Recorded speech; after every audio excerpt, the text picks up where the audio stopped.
하나님께서는 세상을 창조하실 때에 여러 종류의 피조물들을 만드셨습니다. 우리 인간을 만드셨고 또 천사도 만드셨고, 천사도 피조물이죠. 또 짐승들도 만드셨고, 그 외에도 다양한 생물들 만드셨죠. 이 모든 것들이 하나님의 피조물인 것입니다. 그리고 이 피조물 중에는 생명이 없는 피조물도 있습니다. 해와 달, 별 이런 것들은 생명체는 아니지만은 역시 정말 이 우주에 필요한 하나님의 그런 귀한 피조물들이죠. 피조물들 중에서 가장 귀한 것이 존재가 무엇일까요? 하나님의 형상을 닮은 우리 인간들이라 할 수가 있습니다. 우리는 우리 각자에게 하나님의 형상이 들어있다는 사실을 우리는 자랑스러워할 만하죠. 우리가 그 인간의 모습들을 조용히 한번 생각해 보면 얼마나 귀한 존재인지 깨닫게 됩니다. 이제 노래를 아주 잘 부르는 사람의 노래를 듣다 보면, 야, 저 목소리 정말 천상의 목소리 같다 하면서 우리가 칭찬하기도 하죠. 그때 그 노래 부르는 사람을 보면서, 야, 하나님께서 어떻게 저렇게 아름다운 노래를 하도록 만드셨을까, 이런 생각을 할 때가 있습니다. 노래뿐이겠습니까? 하나님께서는 우리 인간을 자신의 형상을 닮은 아주 대단한 존재로 만드신 것입니다. 오늘 내용은 우리 각자가 어떤 존재인지, 그리고 하나님께서 우리에게 주신 귀한 역할은 무엇인가, 이러한 것들을 중심으로 상고해 보고자 합니다. 먼저 우리 13절을 중심으로 한번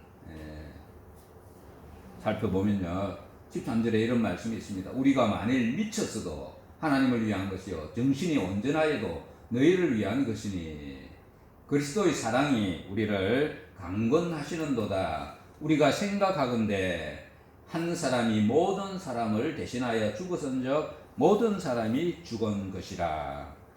예,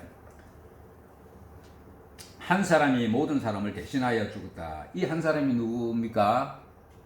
예수님이시죠. 그럼 모든 사람은 누굽니까? 예, 먼저 지구상에 있는 모든 사람, 그 중에서 특별한 은혜를 입은 사람은 우리 믿는 자들입니다. 우리를 위하여 예수님께서 죽으신 것이죠. 사실은 죄로 인해서 우리가 죽어야 되죠. 죄 때문에 우리가 죽어야 되는데 예수님께서 대신 죽었습니다. 우리가 죄값을 감당해야 되는데 우리 대신에 예수님께서 그 죄값을 담당해 주신 것입니다. 이 얼마나 고맙고 감사합니까? 그러나 한편으로 보면 말이 안 되죠. 우리가 죽어야 되는데 하나님께서 아들을 죄값을 담당하고 죽도록 하셨으니까 말이 안 되죠. 이 얼마나 크신 은혜인지 모릅니다. 그러나 우리는 종종 이 은혜를 잊고 살 때가 있습니다. 우리는 이 은혜를 늘 상기하면서 그렇게 살아가야 할 것입니다. 그런데 특이한 것은 예수님께서 우리를 위하여 죽으신 것일 뿐만 아니라 오늘 말씀해 보니까 우리도 함께 죽었다, 그렇게 오늘 기록되어 있죠. 예수님께서 우리를 위하여 대신 죽으셨는데 우리가 그 사실을 믿을 때에 우리도 함께 예수님의 죽음에 동참했다는 말입니다. 옛날에 제가 중고등학교 다니던 시절에는 우리가 선생님한테 좀 많이 맞던 그런 시절이 있습니다. 요즘은 함부로 아이들 못 때리죠. 우리는 그냥 많이 맞았습니다. 그 시절 생각하면 선생님이 아이들 보고 자습해라고 해놓고 너희들 조용히 해서 자습하고 있으라 하고 어디 잠깐 갔다 오십니다. 그럼 아이들 또 학교에서 그 교실에서 떠들고 난리 나죠.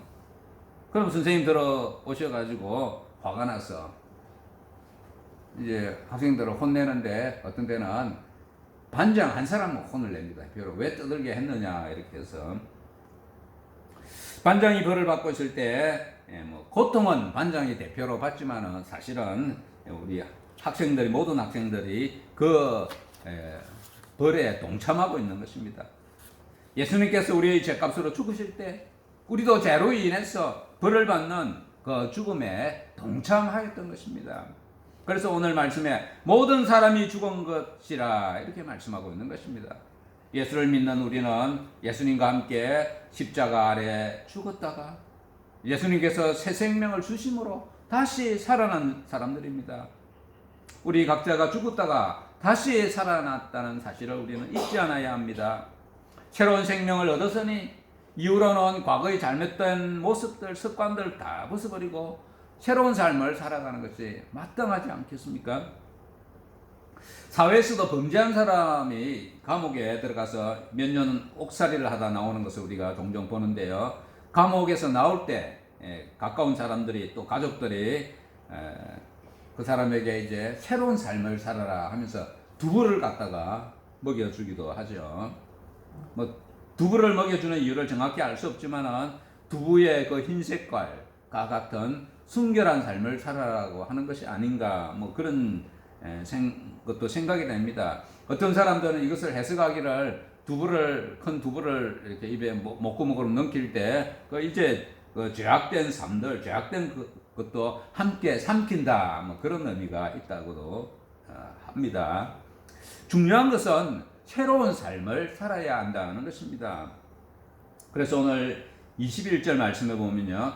하나님이 죄를 알지도 못하신 이를 우리를 대신하여 죄로 삼으신 것은 우리로 하여금 그 안에서 하나님의 의가 되게 하려 함이라 이렇게 말씀하고 있습니다. 이제 주를 믿는 우리는 예수 그리스도의 대속의 은혜 덕분에 하나님의 의가 되었다는 것입니다. 이것을 좀 더 쉽게 말씀을 드리면 하나님께서 우리를 의롭다 인정하여 주신다는 것입니다. 그래서 이것을 칭의라고 합니다. 칭하여서 의롭다 한다는 것이죠. 의롭다고 칭하여 주신다는 것입니다. 그러나 이름만 의로운 자가 아니라 이후로는 죄악된 삶을 다 내어버리고 정말 의로운 삶을 힘써 살아가야 할 것입니다. 그가 모든 사람을 대신하여 죽으심은 살아있는 자들로 하여금 다시는 그들 자신을 위하여 살지 않고 오직 그들을 대신하여 죽었다가 다시 살아나신 이를 위하여 살게 하려 함이라. 오늘 이런 말씀이 있죠. 바울은 예수를 믿고 복음을 전하는 가운데 사람들에게 때로 미쳤다는 소리 들었습니다. 그러나 미친 것이 아니고 하나님의 사랑을 깨닫고 예수 그리스도를 위해서 복음을 위해서 너무도 열정적으로 살다 보니 어떤 사람들에게는 미쳤구나 하는 소리를 들었습니다. 어떤 사람은 그가 많은 학문을 배웠죠. 많은 학문이 너를 미치게 하였구나 이렇게도 말하기도 했습니다. 오늘 우리 예수님과 함께 죽었다가 다시 살아난 우리도 미쳐야 한다면 다른 것이 아니고 예수 그리스도를 위해서 복음을 위해서 미쳐서 살아가야 하는 것입니다. 미쳤다는 말을 듣는 것이 미쳤다는 말이 별로 좋은 말이 아니라서 우리가 다른 말로 바꿔서 말하자면 우리가 삶을 살 때 집중하여서 힘을 다하여서 그렇게 살아가야 한다는 것입니다. 바울이 미친 것은 예수 그리스도와 복음을 위해서 미친 것인데 사실은 따지고 보면 모든 것들이 고린도 교회 성도들과 우리를 위해서 미친 것입니다. 바울 사도는 고린도 교회 성도들과 오늘 우리를 향해서 이제는 자기를 위하여 살지 말고 대신 죽으신 그리스도를 위하여 살아라 오늘 말씀하고 있습니다. 예수님께서 우리를 대신하여 죽으신 그때에 이미 우리 자신의 그 이전의 삶은 별로 이제 의미가 사라졌다 할 수 있습니다. 예수님께서 그의 피값으로 우리를 사셨기 때문입니다.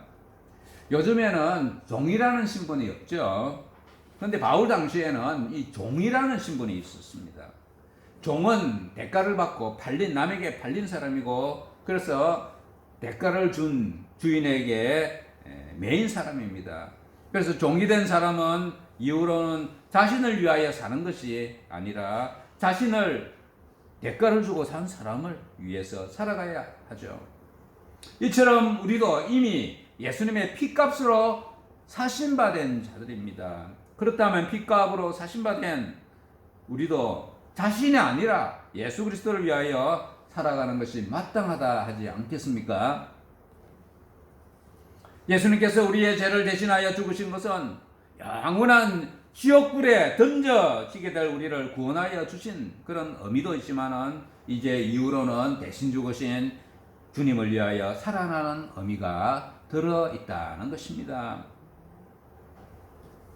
우리 16절과 17절 말씀을 함께 읽어보겠습니다. 시작. 그러므로 우리가 이제부터는 어떤 사람도 육신을 따라 알지 아니하노라. 비록 우리가 그리스도도 육신을 따라 알았으나 이제부터는 그같이 알지 아니하노라. 그런즉 누구든지 그리스도 안에 있으면 새로운 피조물이라. 이전 것은 지나갔으니 보라 새 것이 되었도다. 우리 예수를 믿는 자는 이전과 믿기 이전과는 완전히 다른 존재가 되었습니다. 끝으로 보면 별로 바뀐 게 없죠. 예수 믿기 전이나 믿은 후에는 별로 바뀐 게 없습니다.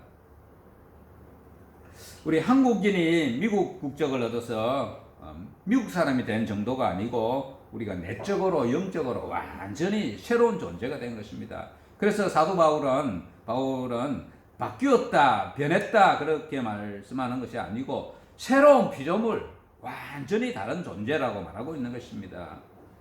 새로운 피조물을 좀 더 우리가 심하게 말하자면 이전 인간과 다른 피조물이라는 것입니다. 종류가 다른 그런 피조물이라는 것입니다.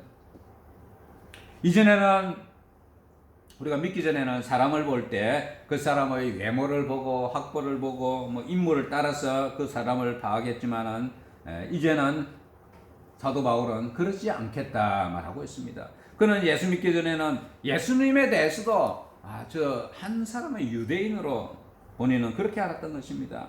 그의 소문과 그가 행한 일을 그의 업적을 위주로 그를 판단했던 것입니다. 그러나 예수를 믿고 변화된 이후에는 그를 주 예수 그리스도로 알게 되었던 것입니다. 뿐만 아니라 어떤 사람에 대해서도 다른 사람에 대해서도 이제 육신적인 면을 보고 판단하지 않겠다 그렇게 말씀하고 있습니다.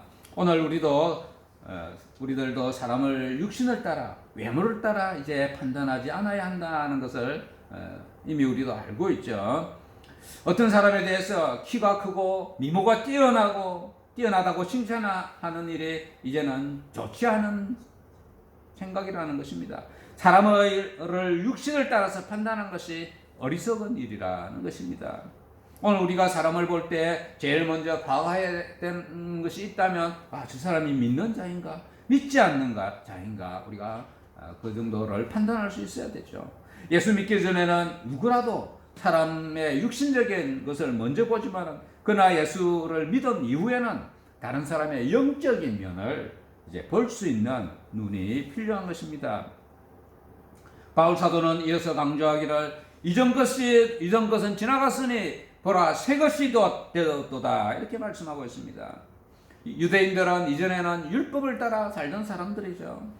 헬라인들은 지식을 따라 철학을 따라 살던 사람들입니다. 그러나 이러했던 사람들이 그들 중에 예수를 믿은 자들은 더 이상 율법과 지식과 철학을 따라서 사는 사람이 아니라는 것입니다. 뿐만 아니라 더 이상 육신적인 외모를 따라서 사람을 판단하고 대하는 것이 아니라 이전과는 완전히 다른 그런 사람들이 되었다고 말하고 있습니다. 이제 새 것이 된 자들에게, 새로운 피조물이 된 자들에게 하나님께서 새로운 인물을 부여해 주셨는데요. 우리 18절 말씀도 함께 읽어보겠습니다. 시작. 모든 것이 하나님께로부터 났으며 그가 그리스도로 말미암아 우리를 자기와 화목하게 하시고 또 우리에게 화목하게 하는 직분을 주셨으니. 먼저 모든 것이 하나님께로부터 났다 그렇게 말하고 있습니다. 주를 믿는 자들은 이제 새로운 피조물이 되었는데 이 모든 것이 하나님께서 하신 일이라는 것입니다. 원래 인간은 원래도 하나님으로부터 난 존재들이죠. 우리 인류의 조상인 아담과 하와를 하나님께서 직접 손으로 빚어서 만드셨고 에덴 동산에서 평화롭고 정말 부족함 없게 살게 하셨습니다. 그러나 사탄의 꿰매에 빠져서 하나님께서 먹지 말라고 하신 선악을 알게 하는 나무 열매를 먹는 그런 불순종을 하게 된 이후에 타락하게 되었던 것입니다. 이러한 자들을 하나님께서 대속의 은혜를 베풀어 주심으로 새로운 존재로 만들어 주셨던 것입니다. 새롭게 된 이 모든 것이 그 사람의 능력으로 노력으로 된 것이 아니고 오직 하나님의 지혜로 하나님의 능력으로 그렇게 된 것입니다.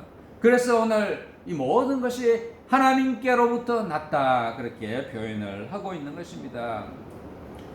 예수 그리스도를 믿는 자들에게 거듭나게 하셔서 새로운 피조물이 되게 하시고 구원받아 천국 백성 되게 하시는 이 모든 것들이 하나님께서 하신 일들입니다.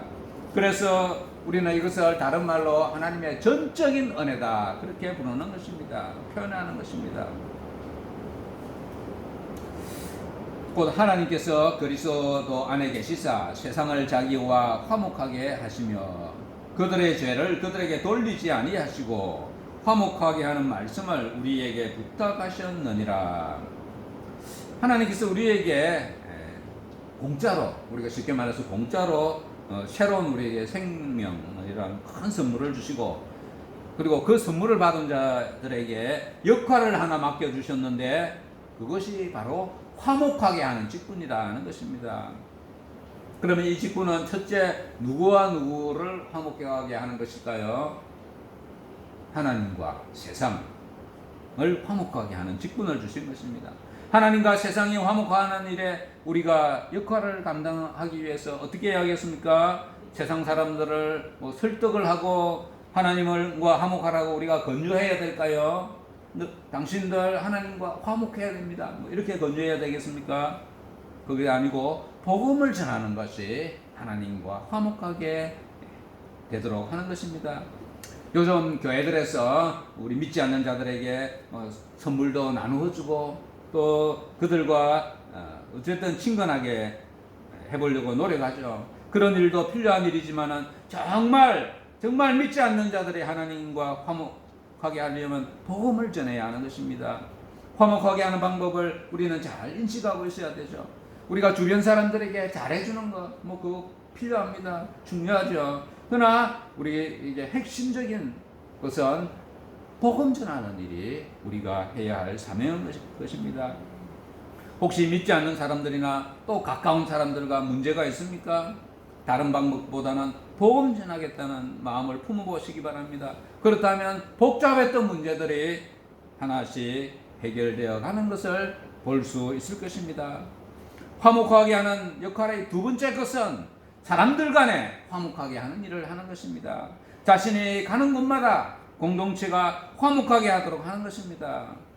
사람들 간의 사이에서 우리가 화목하게 한다는 것이 쉬운 일이 아니죠. 왜냐하면 자신의 체면, 자신의 자존심 다 부리면서 사람들 간에 화목하게 할 수가 없는 것입니다. 우리들 모습을 보면 내 자존심이 좀 상하면 우리가 쉽게 상처받기도 하고 몇 날 며칠째 잠을 자지 못할 수도 있는 것입니다. 자신의 자존심을 지키기 위해서 우리가 정말 좋은 것들도 다 내어버리고 포기하면서 자기의 자존심을 지키죠. 그런 사람에게 화목하게 되는 자가 되라 한다면 얼마나 힘들겠습니까? 자존심을 부리면서 사는 자는 비록 하나님의 말씀이라고 하더라도 순종할 수가 없는 것입니다. 사람들에게 화목하게 하는 자가 되기 위해서는 우리는 하나님께서 하신 방법을 따라야 합니다. 하나님께서는 사람들과 화목하기 위해서 아들을 이 땅에 보내시고 대속물로 내어주셨습니다. 하나님께서는 범죄한 세상, 다른 말로 하면 범죄한 인생들과 화목하기 위해서 자신의 아들을 희생시켰습니다. 자신을 희생시키신 것이죠. 하나님께서는 자신과 세상에 화목하게 하시기 위해서 죄를 지은 자들에게 그 죄를 묻지 않으시고 책임을 묻지 않으시고 자신이 희생하는 방법으로 자신의 아들에게 책임을 죄를 물으신 것입니다. 하나님께서는 상식에도 맞지 않는 희한한 방법으로 이 문제를 해결해 주신 것입니다. 오늘 우리도 하나님께서 보여주신 방법을 따라가야 합니다. 하나님께서 쓰신 방법과 똑같지는 않지만은 내 희생, 자기 희생이 따르는 방법을 사용할 때 화목하게 하는 자가 될 수 있는 것입니다. 이전에는 자존심으로 살고 자기 내 중심으로 사느라 사람들 간의 관계를 깨뜨리는 자로 살았다면, 이제는 그런 모습을 다 버리고 사람들 사이에서 화목하게 하는 조정자, 중재자의 역할을 감당하라고 말씀하시는 것입니다.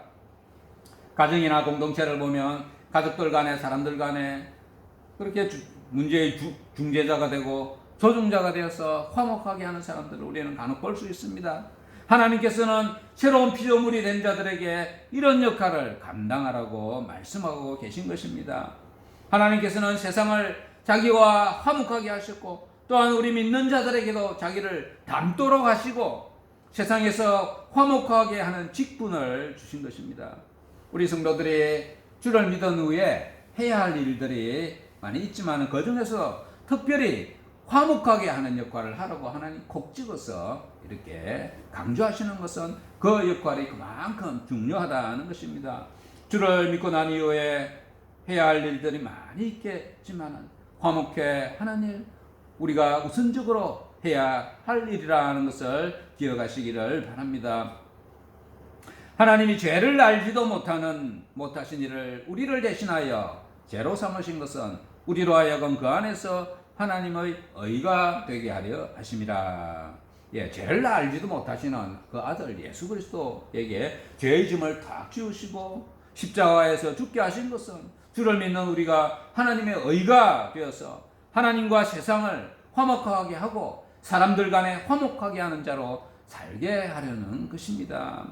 예수를 믿게는 되었지만 아직도 모든 일에 자기 중심으로 사는 모습이 있다면 이제는 구습들을 내어버리고 고쳐야 하는 것입니다. 대신 하나님의 의로 살아가야 하는 것입니다. 오늘 말씀을 맺도록 하겠습니다. 하나님께서는 우리는 이제 새로운 피조물이라 말씀하십니다. 새로운 피조물이 되었다는 것은 그 사람의 성격이나 외적인 모습이 바뀐 것이 아니고 완전히 다른 존재가 된 것입니다. 천사와 사람이 다른 존재인 것처럼 새로운 피조물은 이전의 자신과 완전히 다른 존재인 것입니다. 그리고 우리 새로운 피조물이 된 자들에게 직분을 맡겨주셨는데 화목하게 하는 직분을 주셨습니다. 목사나 장로, 권사 이런 직분을 주신 것이 아니고 그보다 더 중요한 화목하게 하는 직분을 주셨다는 것입니다.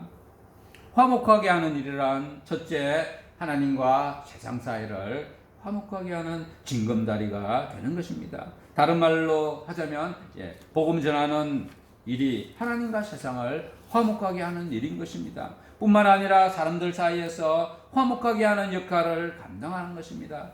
우리 각자 자신이 가는 곳마다 갈등과 문제의 중심이 되는 것이 아니고 반대로 그것의 조정자, 중재자, 해결자 역할을 감당하는 것입니다. 하나님께서는 이 역할을 믿는 우리에게 감당하라고 오늘 말씀하고 계신 것입니다. 이 일을 위해서 어떻게 해야 될까요? 하나님 아버지께서 하신 모습, 보여주신 본을 따라서 하는 것입니다. 아버지께서 하신 것과 똑같이 할 수는 없지만 그 희생의 정신을 본받아야 하는 것입니다. 우리 모두가 예수를 믿는 자로서 다른 어떤 직분보다 하나님과 세상을 화목하게 하고 사람들 간에 화목하는 일에 힘쓰며 살아가는 성도들 되시기를 축원합니다.